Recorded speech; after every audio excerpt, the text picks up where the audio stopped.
Serving బౌల్లోకి తీస్తానండి. మధ్య వేసినాను స్టవ్.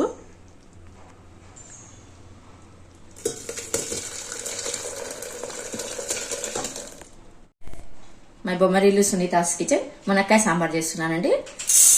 పప్పు కడుక్కొని పెట్టుకోవాలి. ఒక పావు గంట సేపు కడిగి పెడితే బాగుంటుందండి. కందిపప్పు 3 times కడిగి 4th time నానబెట్టుకోవాలండి.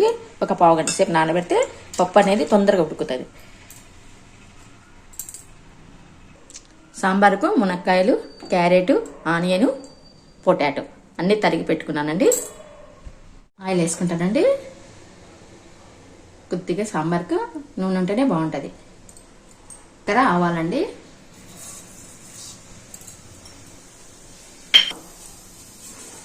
సాంబారులో ఇంగు ఉంటేనే బాగుంటుంది. పక్కన వేస్తానండి. మునక్కాయలు డైరెక్ట్గా వేయించుకుంటానండి. ఉడకబెట్టాను. ఆనియన్స్, క్యారెట్, పొటాటో అన్నీ వేసేస్తాను. వేసి వేసుకోవాలండి.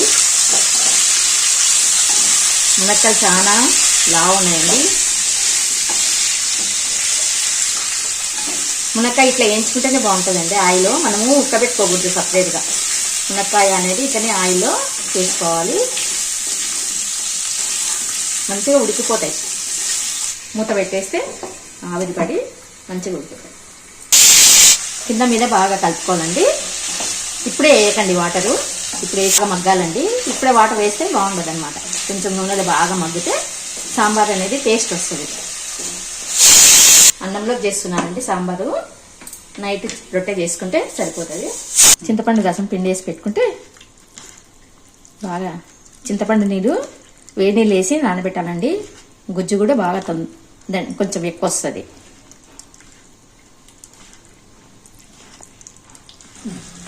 చూడండి ఆవిరి నీళ్ళకే ఎంత బాగా ఉడికిపోయినాయో.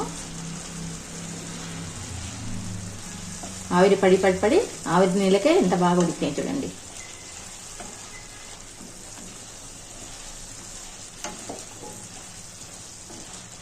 దీనికి తగ్గట్టు చింతపండు నీళ్ళు వేస్తానండి. లేకుంటే సప్పగా ఉంటాయి అన్నమాట మునక్కాయలు. ఇంకొక 2 నిమిషాలండి. ఇంకా 2 నిమిషాలు అయినాక చింతపండు వాటర్ వేస్తా. దీని వరకు చింతపండు వాటర్ వేస్తా. పసుపు ఉప్పు కూడా వేసి ఎంపేస్తానండి. సాంబార్ కదండి పట్టది. చింతపండు అవన్నీ పడతాయి కదా. మెత్తగా రుబ్బుకోవాలండి.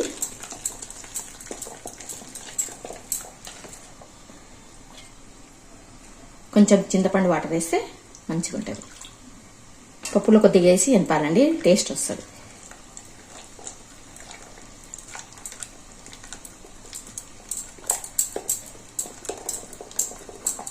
మెత్తగా గంధంలాగా అయిందండి పప్పు.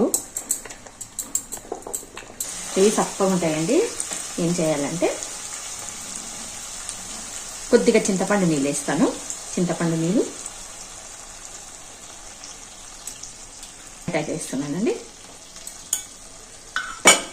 టమాటా చింతపండు వేసి కొంచెం ఉప్పు వేస్తానండి. పట్టుకుంటాయి మునక్కాయలు సప్పగా ఉండకుండా. కొంచెం కారం కూడా వేస్తానండి ఉప్పలకి. చింతపండు నీళ్ళు వేసుకోవాలండి.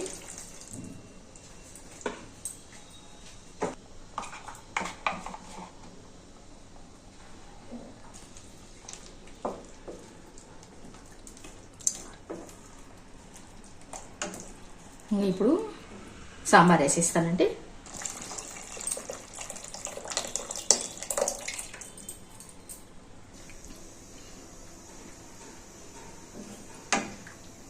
సాంబార్ అండి ఇంకా ఉడికితే సరిపోతుంది. కొంచెం చిక్కగానే ఉండాలండి. బాగుంటుంది. మరీ నీళ్ళగా చేసుకోకూడదు సాంబారు. కలర్ చూడండి ఎంత బాగుంది కదా సాంబారు. నీళ్ళు వేయకుండా మునక్కాయలు ఉడికిచ్చిన చూడండి ఎంత బాగా వచ్చినాయో. మీకు తెలిసిపోతుంది అప్పుడే. మునక్కాయ ట్రాన్స్పరెంట్ వచ్చేసింది చూడండి. ఏమాత్రం ఒక్క చుక్క నీళ్ళు వేయకుండా ఆయిల్లోనే ఉడికిచ్చినానండి. మనం మూత పెట్టేస్తే సిమ్ పెట్టి ఆవిరి పడి పడి మునక్కాయ అనేది బాగా ఉడికిపోతుంది. టేస్ట్ అనేది నీళ్ళు వేస్తే టేస్ట్ పోతుందండి. వాటర్ వేసి ఎప్పుడైనా మునక్కాయ ఉడికించకూడదు. సాంబార్ పొడి వేసానండి, హోమ్ మేడ్. నేను ఇంట్లో చేసినదేనండి సాంబార్ పొడి. నిండా ఉంది.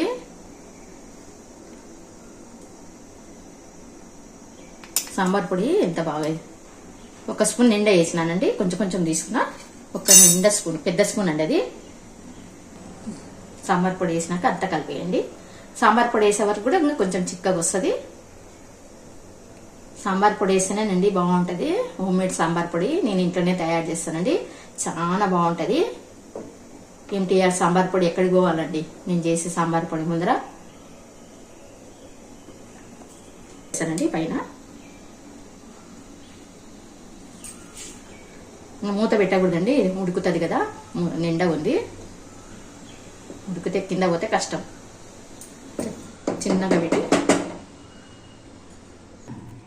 ఒక బెల్లం వేస్తానండి. సాంబార్కి తప్పకుండా వేయాల, బ్యాలెన్స్ ఉంటుందండి. వేయకుంటే సాంబార్ బాగుండదు. పెద్ద పెద్ద హోటల్లో అయినా కొంచెం ఎక్కువ వేస్తారండి వాళ్ళు స్వీట్. వేయాలండి, బెల్లం వేయకుంటే సాంబార్ అనేది టేస్ట్ అయి ఉండదు.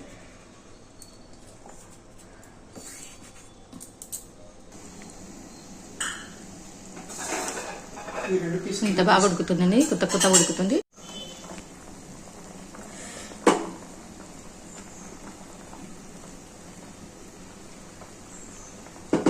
అండి ఒక 2 సెకండ్లు బాగా ఉడికినాక గిన్నెలోకి సర్వ్ చేసేస్తే,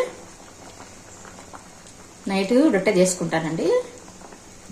అన్నంలోకి సాంబార్ చేసా. మార్నింగ్ మళ్ళీ పొంగనాలే వేసుకున్నామండి, ఎందుకంటే పిండి ఉండింది.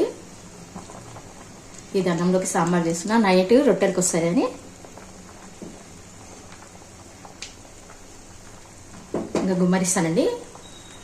సర్వింగ్ బౌల్లోకి తీస్తానండి. మధ్య వేసినాను స్టవ్.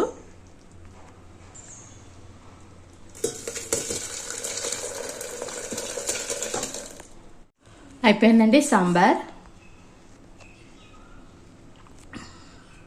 ఇలా చేసుకోండి. మునక్కాయలు వాటర్ వేయకుండా ఉడికించుకోవాలండి, చాలా టేస్ట్ ఉంటాయి.